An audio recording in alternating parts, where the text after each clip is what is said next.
So I'm now moving on to exercise 2E, which is looking at simple interest. Now, there are actually two different types of formulas we can use for simple interest. We can calculate simple interest by just doing the principal times the rate times the time. But with this one, we do need to remember that the rate needs to be as a decimal, meaning you take it out of a percentage. Okay. The second equation that you can use is this one, where you divide it by 100.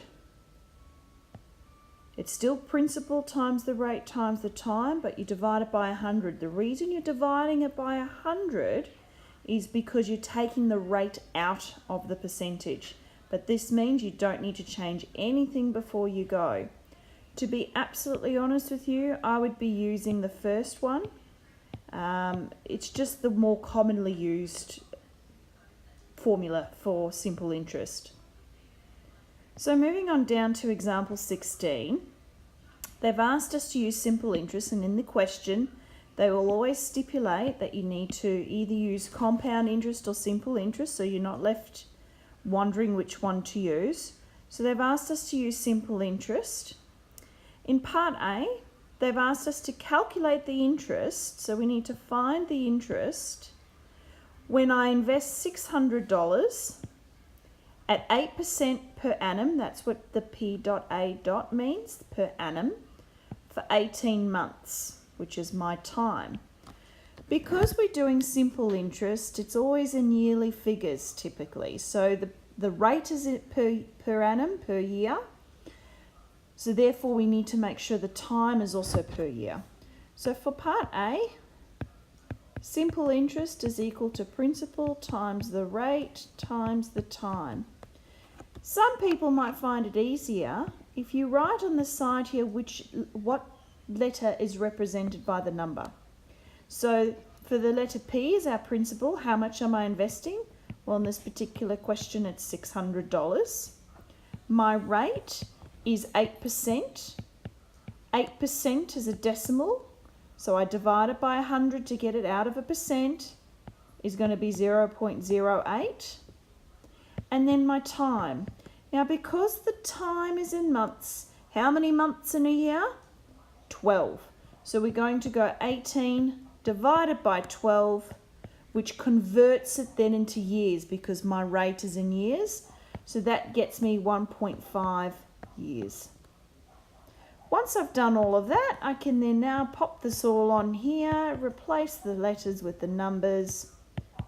And the beautiful thing is, the calculator does the rest of the work. So you pop that all onto your calculator and you calculate it, and the answer is $72.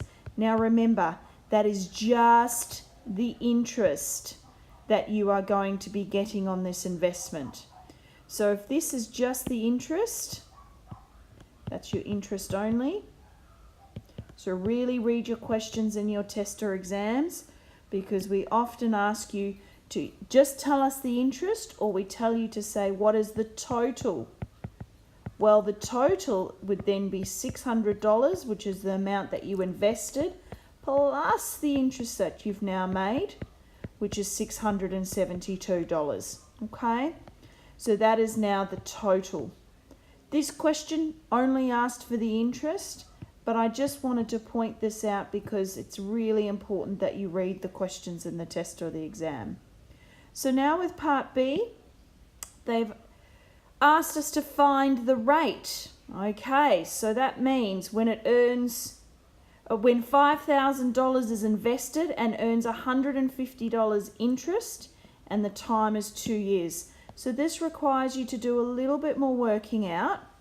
So we've got simple interest is equal to principal times the rate times the time. Everything's looking good. I know that the interest I've earned is $150, so that replaces that. My principal is $5,000 that I've invested. Have no idea what my rate is. That's what I've been asked to find, and the time is in years. Alrighty. So now we get ourselves to this particular position where the best thing to do is to tidy up the right-hand side of the equals. So we've got 5,000 times by 2. So 5,000 times by 2 gets me 10,000 and times the R. So I've tidied that up a little bit. My aim is to get R on its own. So what do? It's the opposite of multiplying, is dividing. It's 150 is going to get divided by 10,000. Remember, your rate will come out as a decimal. So when you go 150 divided by 10,000, you're going to end up with 0.015 as your rate. But what is that as a percentage? To change it into a percentage, times it by 100. So as a percent, it's going to be 1.5% is my rate. Okay? So just be mindful when you're moving things to the other side, because you're wanting it to get the letter on its own, you need to do the